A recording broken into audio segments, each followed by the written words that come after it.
कवि की आंखें हैं वो आईना। कवि की आंखें हैं वो आईना जिसमें समाज ने खुद को पहचाना। कैसा है उसका वर्तमान, कैसा है उसका वर्तमान और क्या भविष्य की राह, ये भी ठाना। इसलिए ओ कविता, तू गाती रह, सत्य की धुंधली छवि दिखाती रह। तू है प्रेरणा, तू है जागृति, समाज को नई राह बताती रह। मैं रश्मि साबले आप सभी का तहे दिल से स्वागत करती हूँ आज की इस काव्य गोष्ठी में, जो कि साप्ताहिक होता है हर शुक्रवार। और आज हमारे बीच हैं जानी मानी कवित्रियां, जिन्हें मैं काफी समय से सुनती आ रही हूँ और अपने आप को सौभाग्यशाली समझ रही हूँ कि आज मुझे इन्हें लाइव सुनने का मौका मिल रहा है। तो सबसे पहले बिना समय गवाए हुए मैं सबसे पहले आज हमारे इस पटल यानी कि नीलम सक्सेना पेज, जिस पर कि हम आज ये काव्य गोष्ठी लेकर आए हैं, उसे बारंबार नमन करती हूँ और आशीर्वाद चाहूंगी आप सभी दिग्गजों का। मैं आमंत्रित करना चाहूंगी सबसे पहले शशिकला कालकर जी को। जैसा कि मैंने कहा कि आप सभी को मैं कई बार सुन चुकी हूं। शशिकला जी वो हैं जो एक अभिनेत्री भी हैं, इनकी शॉर्ट फिल्म भी मैंने देखी है। इन्हें पढ़ना लिखना काफी पसंद है और इनकी जीवन शैली के बारे में क्या बताऊं। ये ड्रामा, डांस, ट्रेकिंग, नया नया सीखना। अभी थोड़ी देर पहले ही मेरी बात हो रही थी तो इन्होंने बताया कि कुछ नया सीखा है इन्होंने और कुछ बनाया भी है। बदलते समय के साथ ये अपने आप को ढाल लेती हैं और इनके स्वभाव की क्या बात करूं, ये लोगों को पल में अपना बना लेती हैं। तो बहुत बहुत स्वागत है शशिकला कालकर दी आपका। आप आए और अपनी रचना प्रस्तुत करें।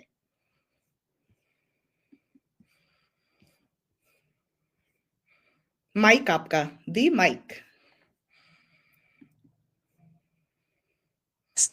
जी। I am audible. हाँ, बहुत बहुत आभार इतना सुंदर परिचय देने के लिए। इतनी तो नहीं हूं जितना आपने ऊपर चढ़ा दिया, और उसके लिए फिर से धन्यवाद। और मेरी पहली कविता है, मतलब हर चमकती चीज सोना नहीं होती। मतलब लंबा शीर्षक ऐसा नहीं, पर अंदाज ये कहने का उसका ये है कि हर चमकती चीज सोना नहीं होती, पर सोने को रिप्लेस कर देती है। यह है। उसके पहले मैं दो पंक्ति में एक मुक्त छंद सुनाऊंगी, क्योंकि आप लोगों को पता है कि मेरा वो है, वो सुना के एक छोटी सी कविता है कि मैं सुनाऊंगी। तो जनरली हम क्या होता है, 60 की एज में हम सब लोग रिटायर्ड हो जाते हैं। तो उस पर से हम 60 के बाद रिटायर्ड हो जाते हैं। हम 60 के बाद रिटायर्ड हो जाते हैं, पर जिंदगी बेचारी आखिरी सांस तक रिटायर्ड नहीं होती। आखिरी सांस तक रिटायर्ड नहीं होती। हर जिंदगी की सांसों की गिनती, हर जिंदगी की सांसों की गिनती और टूटने की घड़ी भी अलग अलग होती। वहां भी भगवान ने समानता नहीं दी है, टूटने की घड़ी भी अलग अलग होती। अब कविता, हर चमकती चीज सोना नहीं होती। जी हाँ, हर चमकती चीज सोना नहीं होती। हर सूटेड बूटेड कपड़ों से सजा बंदा विद्वान नहीं होता। हर धोती पहना तिलकधारी अनपढ़ गवार अज्ञानी नहीं होता। हर धोती पहना तिलकधारी अनपढ़ गवार अज्ञानी नहीं होता। ऊपरी दिखावे चमक दमक से इंसान धोखा खा जाता। पीतल को सोना, कांच को हीरा, प्लास्टिक को मोती समझ धोखा खा जाता, धोखा खा जाता। बाजार में नकल की सस्ती डुप्लीकेट चीजों का अंबार लग गया है। दौड़े सब उस नकली माल के पीछे। कौन लोगों के दिमाग में उपठाए, कौन लोगों के दिमाग में ठसाए। बाबा रे इन नकली चमकती माया ये पीछे न पड़े। बाबा रे इन नकली चमकती माया के पीछे न भागे। पर अब हालात बदल गए भैया, पर हालात बदल गए भैया। सोना सोना होकर भी लोगों ने पीतल की क्षणिक चमक को स्वीकारा, अपनाया। पर अब हालात बदल गए भैया। सोना सोना न होकर भी लोगों ने पीतल की क्षणिक चमक को स्वीकारा, अपनाया। यूज एंड थ्रो के सिद्धांत का रास्ता अपनाया। कीमत सोने की आसमान छू गई, कीमत सोने की आसमान छू गई। पॉकेट के लिए लाल झंडी दे गई, पॉकेट के लिए लाल झंडी दे गई। नकली चमक वाली सस्ती चीज बाजार में आ गई, ऐसी कि अच्छे अच्छों की चमक अच्छो अच्छो की नीयत चमक देख ललचा गई, अच्छो अच्छो की नीयत चमक दे ललचा गई। अब असली से नकली का मन अधिक है भाई, अब असली से नकली का मन को अधिक भाई। विविधता नवीनता मिले और अलग खुशी आई, विविधता नवीनता मिले वो अलग खुशी आई। सोने की ये हालत हो गई, सोने की ये हालत हो गई, वो चमक तिजोरियों लॉकर के अंधेरे में कैद हो गई। सोने की ये हालत हो गई, वो चमक तिजोरियों लाकरों के अंधेरे में कैद हो गई। देखते देखते पीतल तांबा एल्यूमिनियम की धाक जम गई, देखते देखते पीतल तांबा एल्यूमिनियम की धाक जम गई।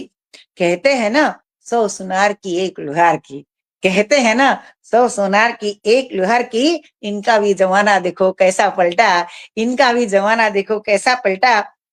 हर चमकती चीज सोना नहीं होती सच है, हर चमकती चीज सोना नहीं होती सच है, पर वो सोने को रिप्लेस तो कर देती, पर वो सोने को रिप्लेस तो कर देती। वो चमक सोने जैसी न होकर भी सोने को रिप्लेस कर देती, वह चमक सोने जैसी न होकर भी सोने को रिप्लेस कर देती। Thank you.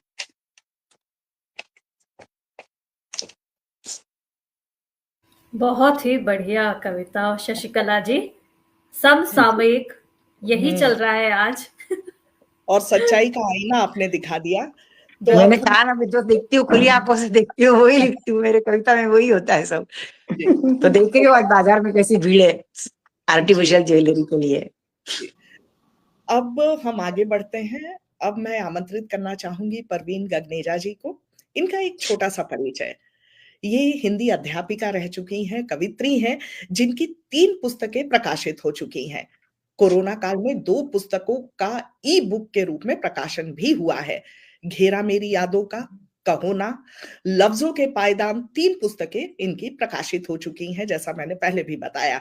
और कई साझा काव्य संग्रहों में भी इनकी कविताएं आती रहती हैं। ये विभिन्न विषयों पर अपनी काव्य अभिव्यक्ति प्रस्तुत करती रहती है। तो आपका बहुत बहुत स्वागत है परवीन जी। आप आइए और अपनी एक कविता हमें सुनाइए।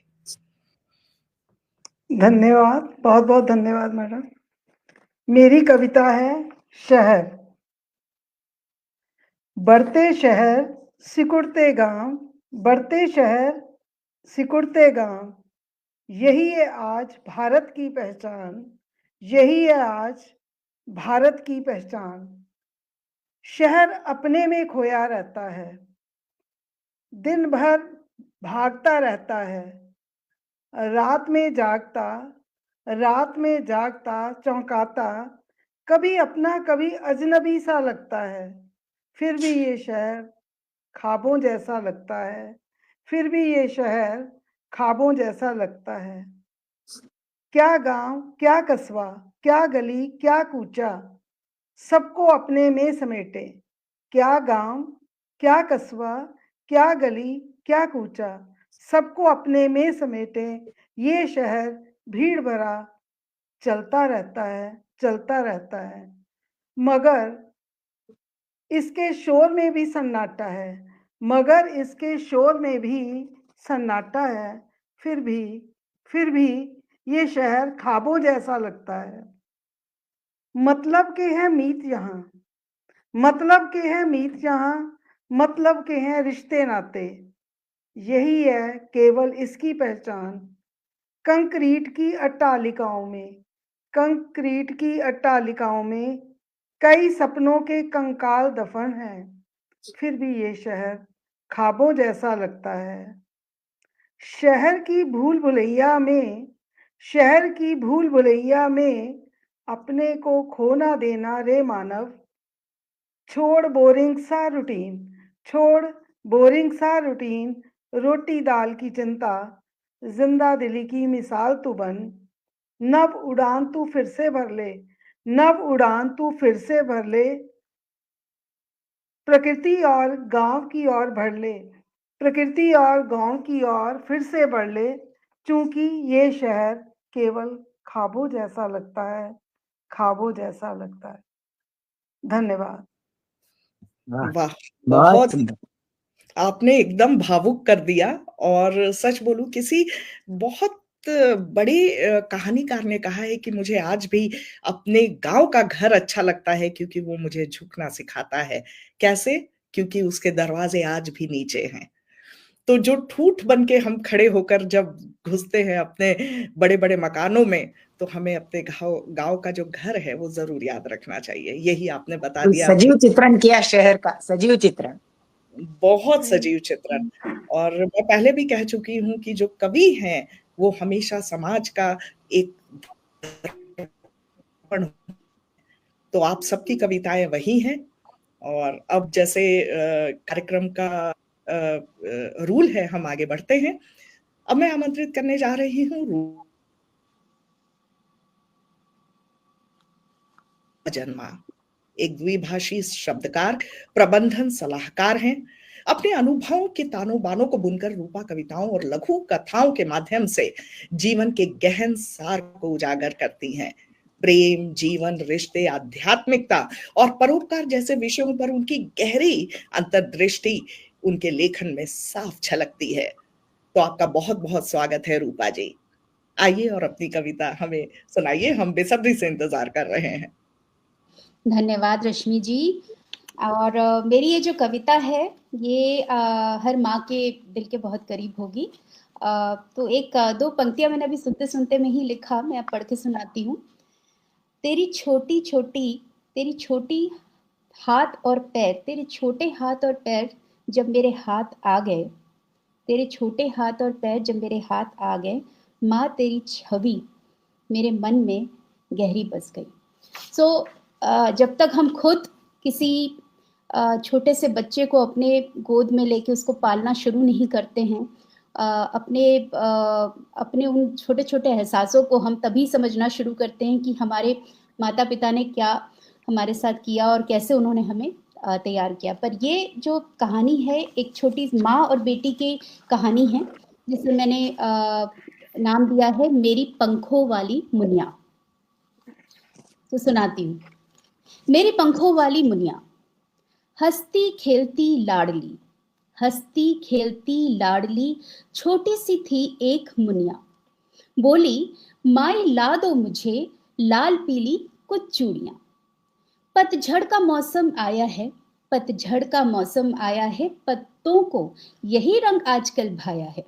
मैं भी ढल जाऊंगी इन्हीं में पहनकर लाल पीली चूड़ियां।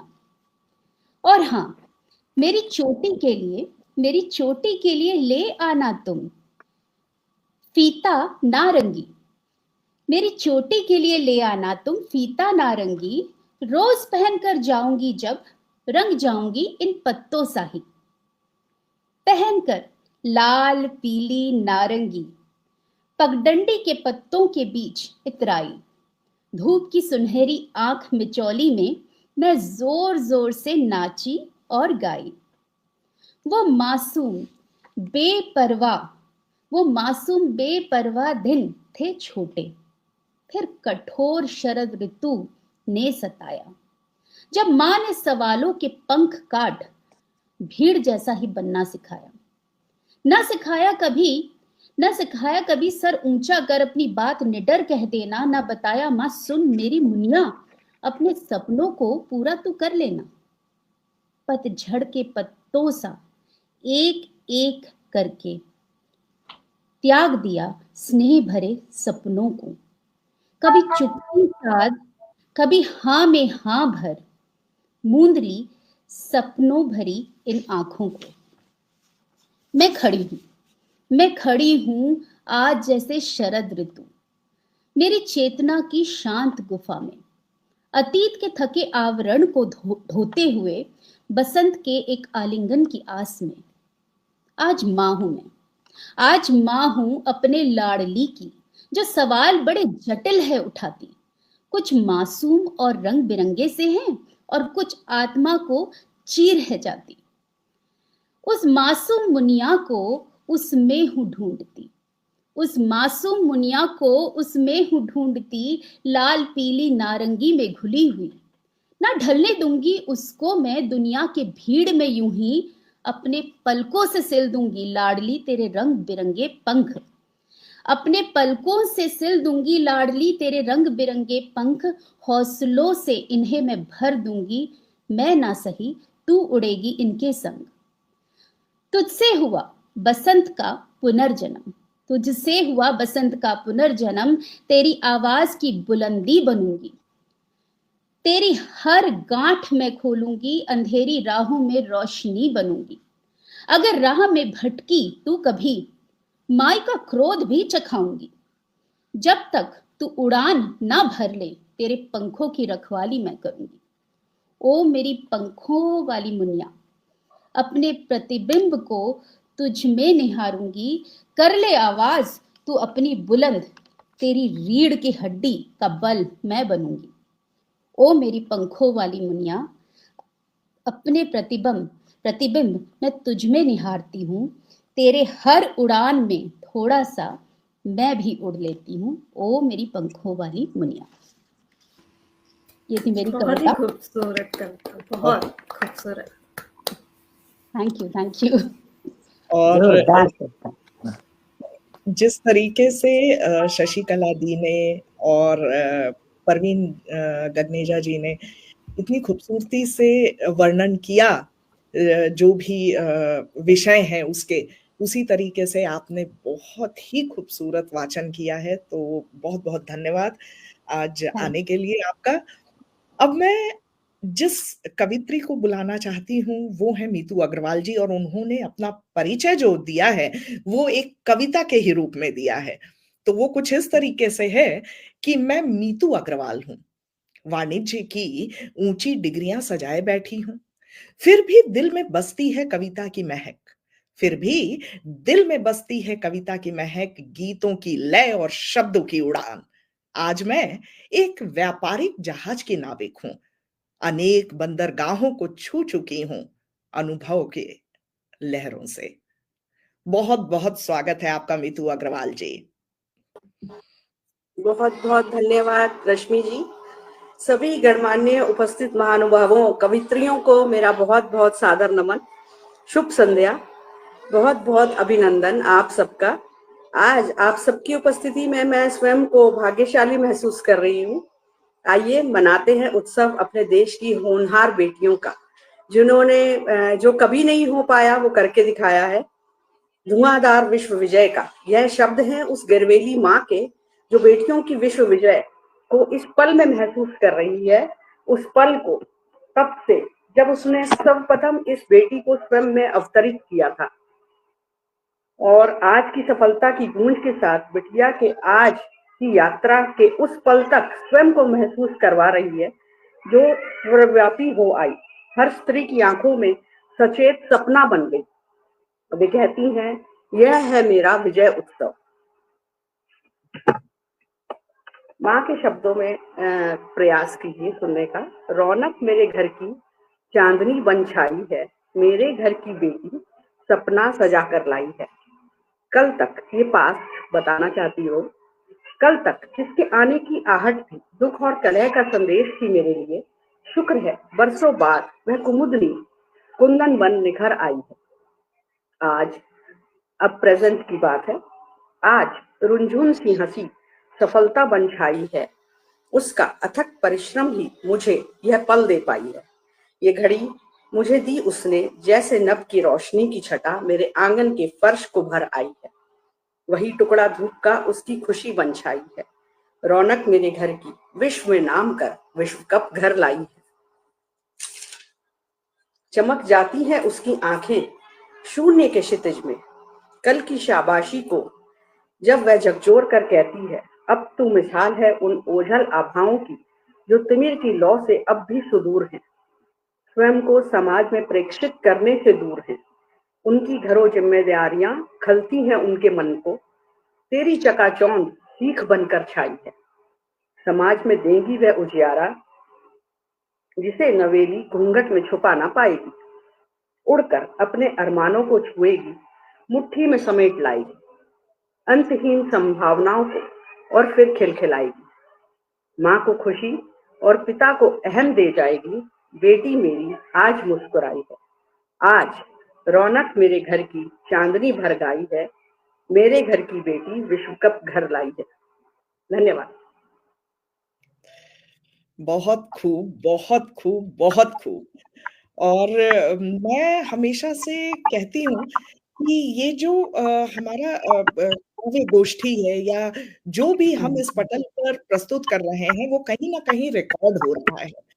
और ज़रूरी नहीं है कि आज ही लोग जुड़ें, शायद 2 दिन बाद देखेंगे, 2 दिन बाद सुनेंगे, 2 हफ्ते बाद सुनेंगे जब ये कविताएँ, तो कहीं न कहीं आप लोग उनके दिलों पर एक छाप छोड़ जाएँगे। और मैं वैसे भी हमेशा कहती रहती हूँ कि हमारे इस पटल की जितनी भी कवित्रियाँ हैं, उन्हें मैं घंटों तक सुन सकती हूँ। तो अब मैं आमंत्रित करना चाहूँगी हमारी एलडब्ल्यूजी परिवार की एक बहुत ही प्रमुख सदस्य किसी का माइक चालू है या कुछ प्रॉब्लम हो रहा है, आवाज बहुत आ रहा है। हाँ, गगनेजा जी शायद आपका ऑन है। हाँ, तो मैं अब आमंत्रित करना चाहूँगी आशा सिंह गौर जी को, जो कि एलडब्ल्यूजी की एक प्रमुख सदस्य हैं। काफ़ी समय से ये जुड़ी हुई हैं और इनकी खूबसूरती की ज़्यादा बात नहीं करूँगी, इनकी जो लेखन में खूबसूरती है, उसकी बात करूँगी कि ये बहुत अच्छी कविताएँ लिखती हैं और ये पेंटर भी हैं। मतलब ये शब्दों को चित्रों में उतारती हैं, कभी-कभी मुझे लगता है चित्रों को शब्दों में उतार रही हैं क्या। तो आपका बहुत-बहुत स्वागत है आशा सिंह जी। थोड़ा-सा एक परिचय और दे दूँ मैं कि आशा सिंह गौर एक लेखिका, अनुवादक और संपादक हैं। उनकी लेखनी उनके परिवेश, लोगों, प्रकृति और अध्यात्म से प्रेरित है। उनकी कविताओं को विभिन्न स्तरों पर सराहा और सम्मानित किया गया है। उनका एक एकल कविता संग्रह है, एक लघु उपन्यास और एक अंग्रेजी कहानी संग्रह छप चुके हैं। वे कई कविता संग्रहों का हिस्सा भी रह चुकी हैं। तो फिर से आपका स्वागत आशा सिंह गौर। बहुत बहुत धन्यवाद रश्मि जी इस बहुत ही प्यारे से परिचय के लिए। और कहते हैं ना, अभी तो सफर सिर्फ शुरू हुआ है, अब बहुत लंबा चलना बाकी है। और अगर ऐसे लोग साथ में मिलते रहे, इतने सुंदर कवि, इतने प्यारे लेखक, तो सफर थोड़ा और आसान हो जाता है। आप सबकी कविताएं सुन के बहुत बहुत खुशी हुई। और मैं भी अपनी एक कविता सुनाती हूँ। मीतू जी ने हमारी क्रिकेट टीम के बारे में कविता पढ़ी। हमारी वुमेन्स क्रिकेट टीम ने कितना अच्छा काम किया, वर्ल्ड कप लेके आए। मेरी कहानी बस ऐसी ही एक उड़ान की है। जब आपको कोई ऐसा मिल जाए जिस पे आप विश्वास कर सकते हैं, तो आप किस तरह से उड़ान भरते हैं, बस उसी के बारे में ये कविता है। और इसका नाम है तुम देख लेना। मैं चलती हूँ जमीन पर इरादे मेरे आसमान के हैं। मैं चलती हूँ जमीन पर इरादे मेरे आसमान के हैं। कभी गुम हो जाऊं तो तुम देख लेना। यूं तो जानते हैं सभी मेरा उड़ जाना तय है, फिर भी यूं तो जानते हैं सभी कि मेरा उड़ जाना तय है, फिर भी कोई करे शिकायत तो तुम देख लेना। उधार के नहीं है ये पंख कमाए हैं मैंने, उधार के नहीं है ये पंख कमाए हैं। मेरा हक है उस आसमान पर। कोई इस पर चिड़चिड़ाए तो तुम देख लेना, कोई इस पर चिड़चिड़ाए तो तुम देख लेना। मैं उड़ने को तैयार खड़ी हूँ, मैं उड़ने को तैयार खड़ी हूँ। पंछियों को नहीं कोई गिला मेरी उड़ान से। कोई और दिल मिलाए तो तुम देख लेना। मैं उड़ने को तैयार खड़ी हूँ, पंछियों को नहीं कोई गिला मेरी उड़ान से।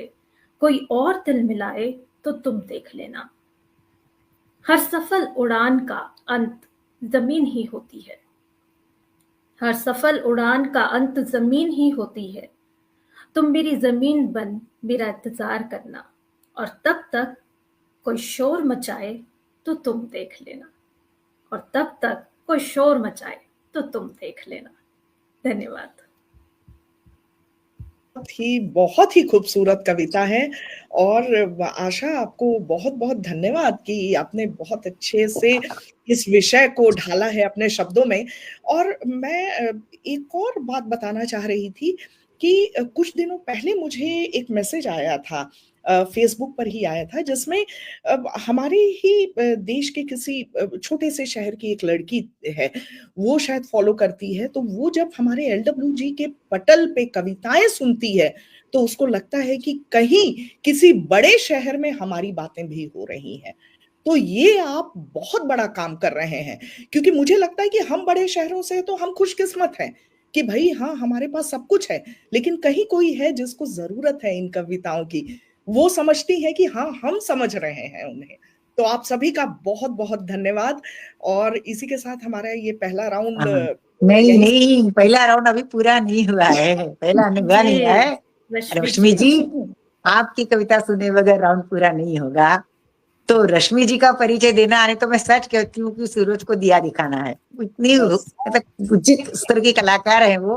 मैंने वो पेशे से इंजीनियर है, पर शब्दों के साथ बहुत बढ़िया खेलती हैं, बिल्कुल इतना जीवंत। मैंने उनकी कई कहानियां प्रोग्राम में और ओपन माइक सुनी है, इतना जीवंत कथा कथन करती है वो, ऐसा लगता है कि सामने घटना घट रही है।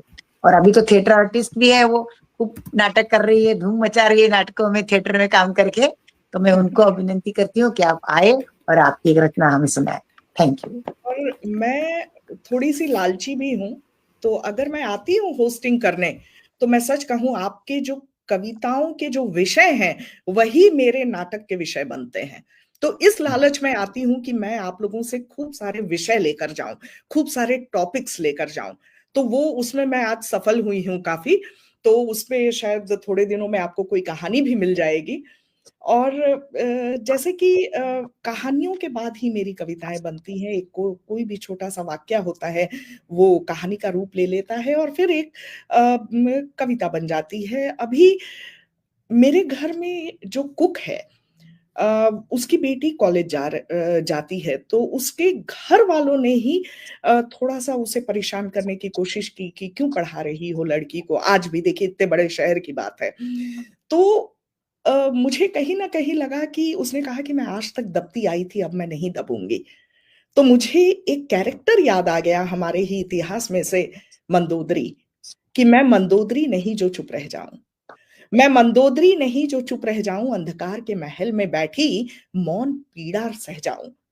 रावण रूपी सामाजिक कुरीतियों, रावण रूपी सामाजिक कुरीतियों के दर्प को देखकर भी धर्म अधर्म का भेद न समझूंगी। ये समाज जो आज भी लंका सा खड़ा है, ये समाज जो आज भी लंका सा खड़ा है, जहां हर कोने में अन्याय गढ़ा है, उसकी नींव को अपने शब्दों से हिलाऊंगी। अब और मुखौटों के पीछे छिपूंगी नहीं, अब और मुखौटों के पीछे छिपूंगी नहीं। आज भी क्यों बेटी कोख में ही रहना चाहती है, आज आज भी क्यों बेटी कोख में ही रहना चाहती है। कहती है मैं पैदा नहीं होना चाहती क्योंकि मैं यहीं पे सुरक्षित हूं, बाहर मुझे समाज सीता नहीं तो द्रौपदी बना देगी। बेटा, उसकी माँ क्या कहती है, बेटा मैं तेरी माँ हूं, आज की मंदोदरी ये नहीं सहती अन्याय, अधिकारों की पहचान है, नहीं करती अब वो हाय। पति जो अहंकार में डूबा है, पति जो अहंकार में डूबा है, करे मनमानी हरदम, तोड़ने की शक्ति रखती हूं हर बंधन हर भ्रम।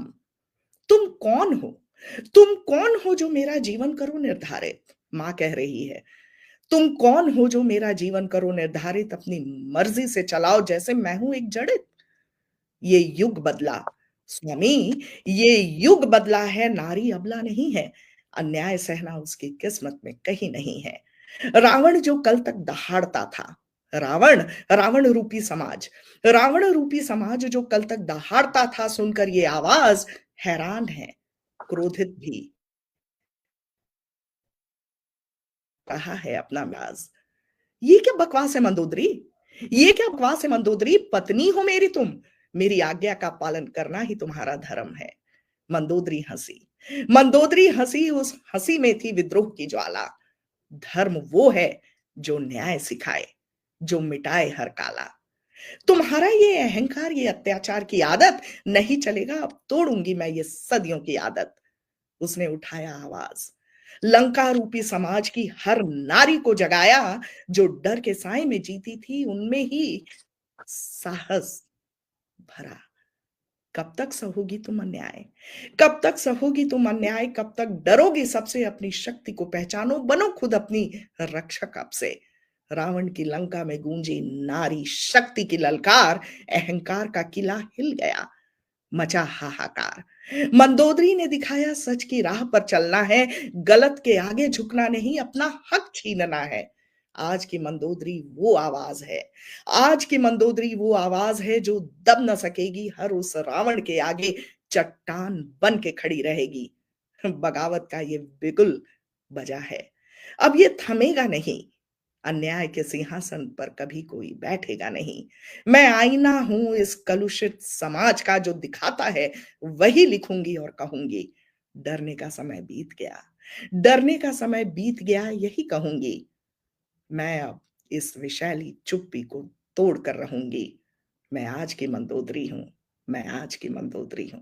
बहुत बहुत धन्यवाद। वाह, बहुत क्या कविता है, बहुत जोशीली खूबसूरत। कविता एकदम, जोशीली। बहुत ही बहुत सशक्त सुंदर। कविता रश्मि जी। बस इतना ही है, आपकी मंदोदरी की तरह हर माँ ऐसी ही हो जाए तो बहुत सारी कुरीतियां खत्म हो जाएं। सही बोला आपने, मतलब कि जब मैंने उस कुक के मुंह से ये सब सुना तो उसी के शब्द हैं, ये उसी के शब्द हैं कहा जाए तो, कि मतलब एक समय आया जब वो भी, उसने भी ठान लिया। और चलिए, बहुत बहुत धन्यवाद सराहने के लिए। और ये सफर चलेगा आगे। मैं आमंत्रित करना चाहूंगी मीतू अग्रवाल जी को अपनी दूसरी कविता के साथ। बहुत जल्दी में मैंने ये कविता लिखी है और ये मेरा पहला अनुभव है आप सबके साथ जुड़ने का। कोई गलती हो तो प्लीज क्षमा करिएगा। आज बाल दिवस के अवसर पर हल्की फुल्की मन की बात कहना चाहती हूँ। मेरा मन क्यों तुम्हें चाहे, मेरा मन ना जाने जाता नहीं है मन से ये बचपन। आज भी गुदगुदाती है मुझे चुटकियां, बच्चों को जैसे हंसाती है तितलियां। छोटी छोटी जीत भी मुझे अपनी उतनी ही है प्रिय, जैसे आत्मीय है, जैसे मैंने पूरे कुछ काम किए। खिलखिलाती हूँ आज भी कभी कभी अपनी ही गलती पर। बचपन ही तो है जहाँ गुरूर नहीं, किसी भी अर्जित का सुरूर नहीं। मन करता है कभी नदी किनारे बैठकर ढलता हुआ सूरज महसूस करूं। न जाने जाता नहीं है मन से ये बचपन।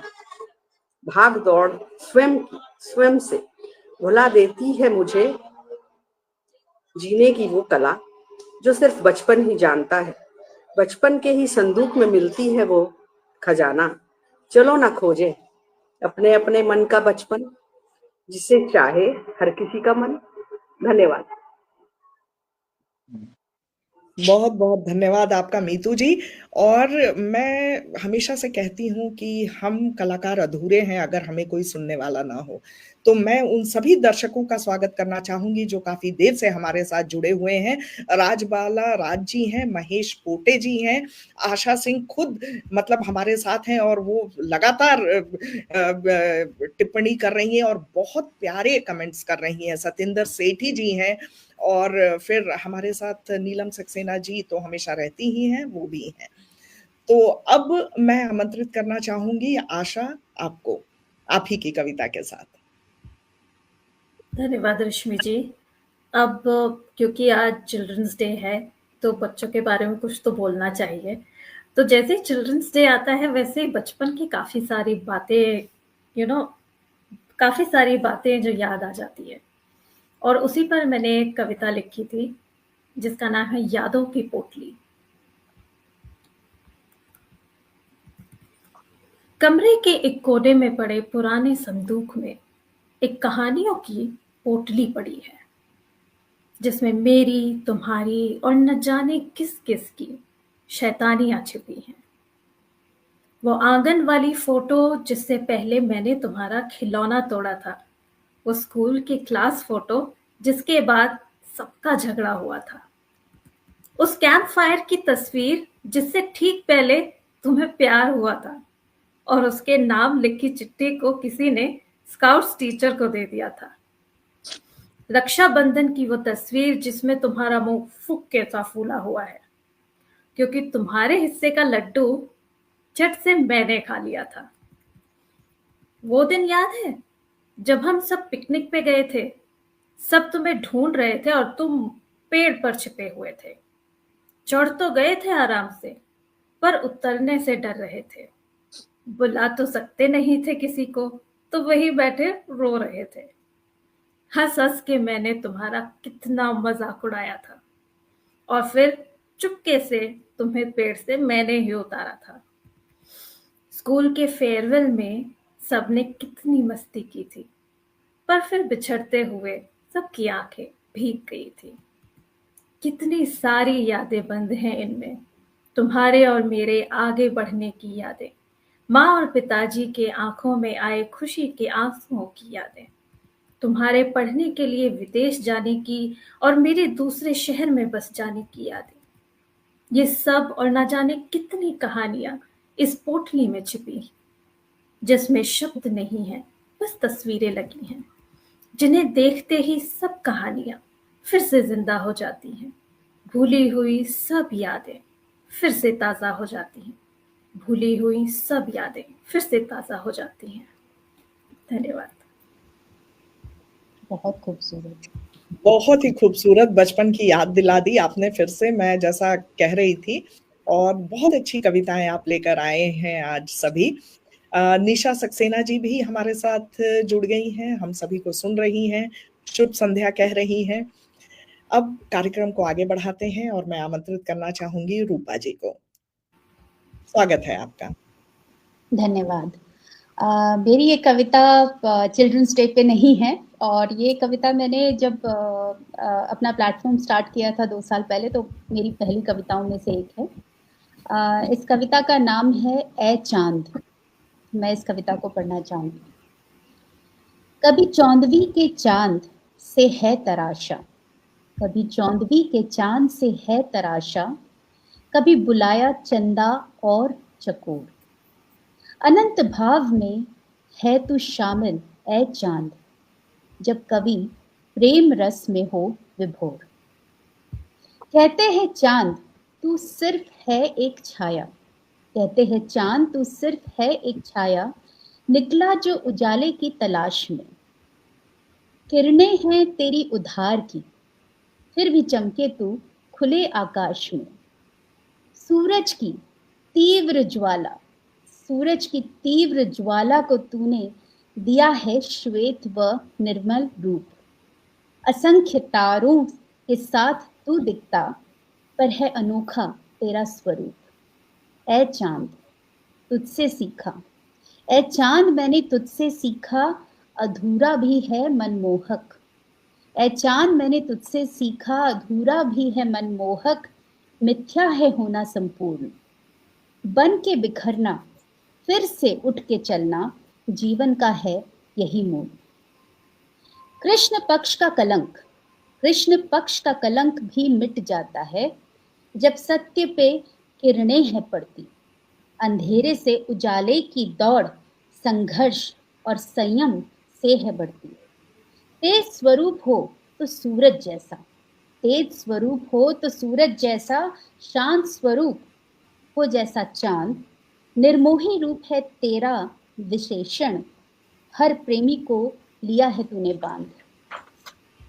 दीदार को तरसे हर आशिक को भाया, दीदार को तरसे हर आशिक को भाया। बादलों में तेरी ये आंख मिचोली, बादलों से तेरी ये आंख मिचोली। तुझ में ही देखा हर प्रेमी ने अपने पिया को, तुझ में ही देखा हर प्रेमी ने अपने पिया को। ए चांद तू एक रंगीन पहेली, रूप का दर्पण भी तुझे बनाया, रूप का दर्पण भी तुझे बनाया। तेरे दाग से किया चरित्र का विवरण, गजलें कविताएं सब सुनी होती, गजलें कविताएं सब सुनी होती, अगर होता ना तेरा वर्णन। ए चांद। ये थी मेरी कविता चांद पे। बहुत खूबसूरत, बहुत खूबसूरत। और मैंने कहा ना कि कवि जो है उनकी कल्पना की कोई सीमा नहीं है, मतलब चांद को इतनी खूबसूरती से मैंने जो प्रेम पर लिखते हैं, जो मोहब्बत पर लिखते हैं, उनके द्वारा मैंने सुना है चांद के बारे में बहुत खूब, लेकिन आपने तो एक अलग ही रूप दे दिया। बहुत बहुत शुक्रिया, आप आई और आपने इतनी खूबसूरत कविता सुनाई। अब मैं आमंत्रित करना चाहूंगी परवीन गगनेजा दी, आपको, आपका स्वागत है। धन्यवाद मैम। मेरी दूसरी कविता है ख्वाब बुनती औरतें। वाह, जानते हो ना तुम, ख्वाब बुनती औरतें कितनी बुरी लगती हैं ना जमाने को। अपना पक्ष रखती, अपनी बात कहती, अपना हक जताती, अपनी चाहत बताती, बेवजह ठहाका लगाती, नए सुंदर ख्वाब बुनती औरतें कितनी बुरी लगती हैं ना जमाने को।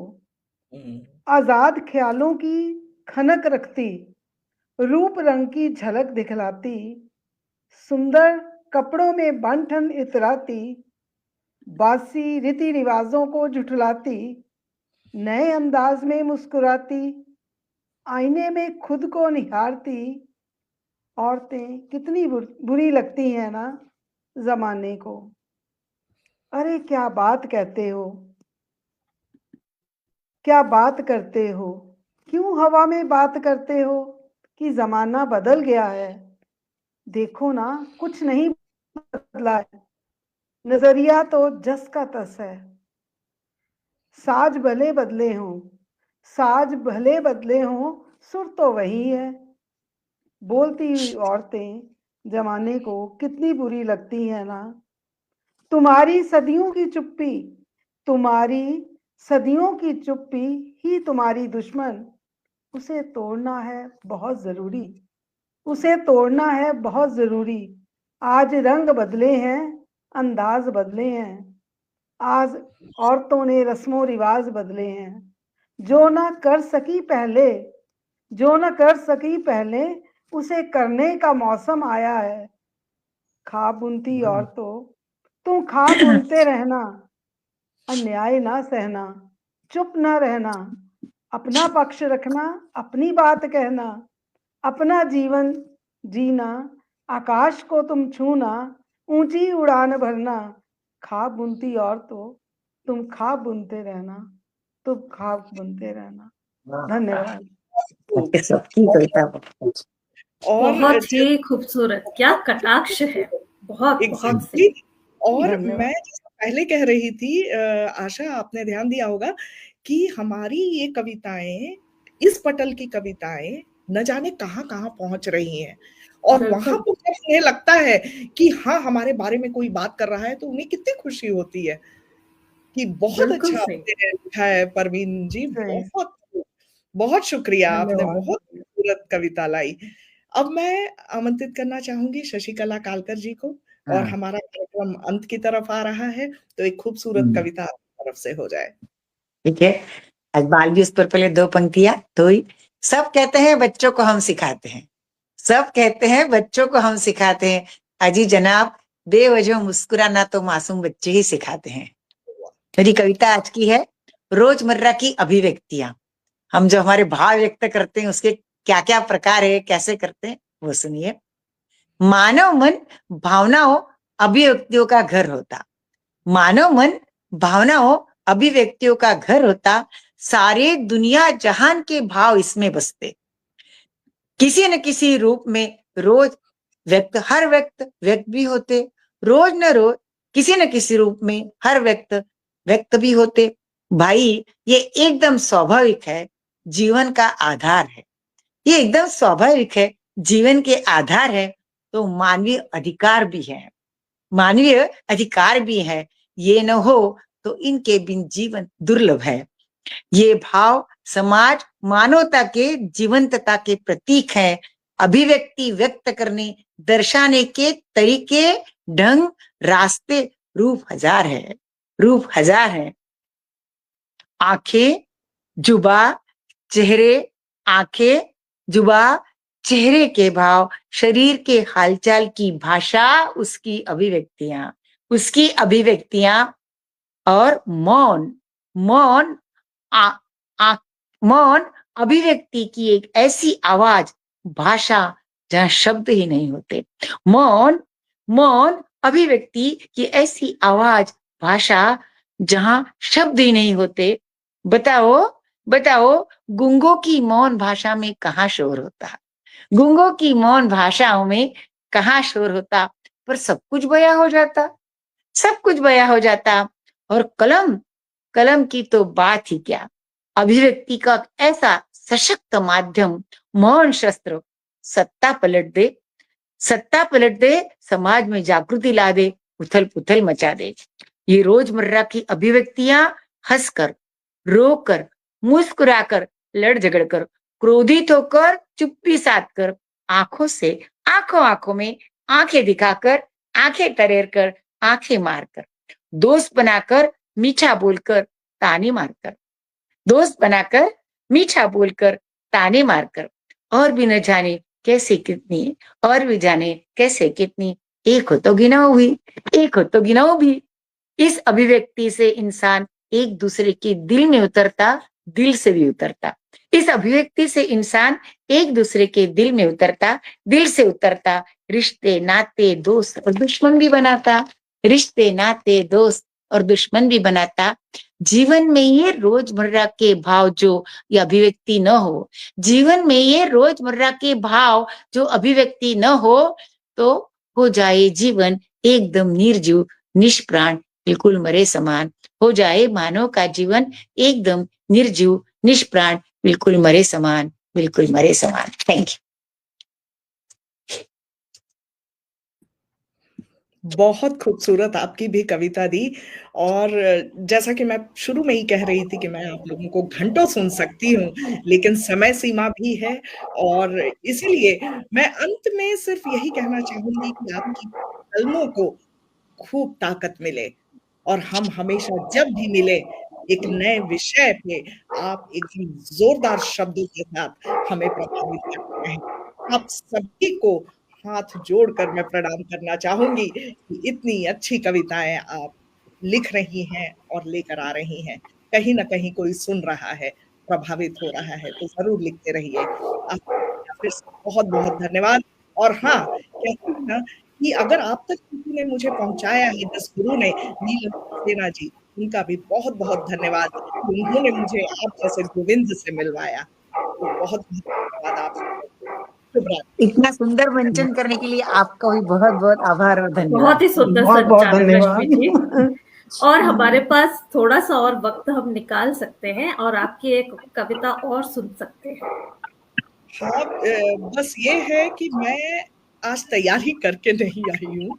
मैंने एक लंबी कविता इसलिए सुना दी कि भाई बाद में कुछ कसर न रहे, तो इसलिए बस। और कहते हैं ना, कभी कभी मैं सुनना ज्यादा पसंद करती हूँ, तो फिर भी अगर आप चाहती हैं तो 2 शब्द बस यही कहना चाहूंगी आप लोगों के लिए। ये भी किसी कवि का है कि ये तो हकीकत है कि होता है अगर बातों में, आप भी खुल जाएंगे 2-4 मुलाकातों में। आपसे सदियों की वफाओं का नाता था, आपसे मिलने की लकीरें थी मेरे हाथों में। तो इन लकीरों का मैं धन्यवाद करते हुए आप सभी को सप्रेम फिर से प्रणाम करना चाहूंगी। और आशा, आपसे तो हमने मिलना है पुणे में, बिल्कुल तो बिल्कुल।